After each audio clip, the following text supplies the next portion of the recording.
கும்ப ராசிக்காரரா நீங்க, அப்போ உங்க உறவுகள பத்தின ஒரு சுருக்கமான பார்வைதான் இது.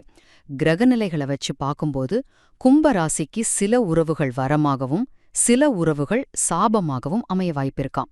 முதல்ல, சில உறவுகளோட 2 முகம். எப்படின்னா, நீங்க உங்க மாமா, மச்சான் மேல உயிரே வச்சிருப்பீங்க.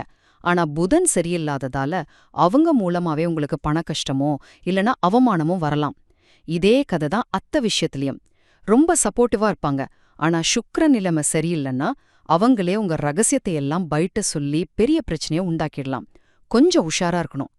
ரெண்டாவதா, உங்க வாழ்க்கை துணையும் பெற்றோரும். நல்லா கேட்டுக்கோங்க. உங்க லைஃப் பார்ட்னர் தான் உங்க உண்மையான பலம். உங்க பேக் போன் மாதிரி. அவங்கள மட்டும் நல்லா பாத்துக்கிட்டீங்க. உங்க வாழ்க்கை ஒரு பொக்கிஷம். இல்லனா எல்லாமே சிதறிடும். ஆனா, பெத்தவங்க விஷயத்துல ஒரு சின்ன எச்சரிக்கை.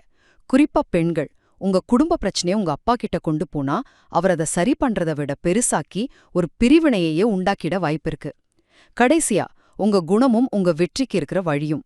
பாருங்க, உங்களுக்கு மத்தவங்க அதிகாரம் பண்றதோ, இல்ல குத்தம் சொல்றதோ பிடிக்கவே பிடிக்காது. இதனால ஆபீஸ்ல உங்க மேலதிகாரிகள் கிட்ட பிரச்சனை வரலாம். அப்ப இதுக்கு என்னதான் தீர்வு? ரொம்ப சிம்பிள். உங்களை யார் மதிக்கலையோ, அவங்க யாரா வேணா இருக்கட்டும், அவங்கள உங்க வாழ்க்கைய விட்டு தள்ளி வைக்கிறது ஒண்ணுதான் உங்க வெற்றிக்கான ஒரே வழி. மொத்தத்துல கும்பராசிக்கு உறவுகள் ஒரு ரெட்டை முனை கத்தி மாதிரிதாங்க.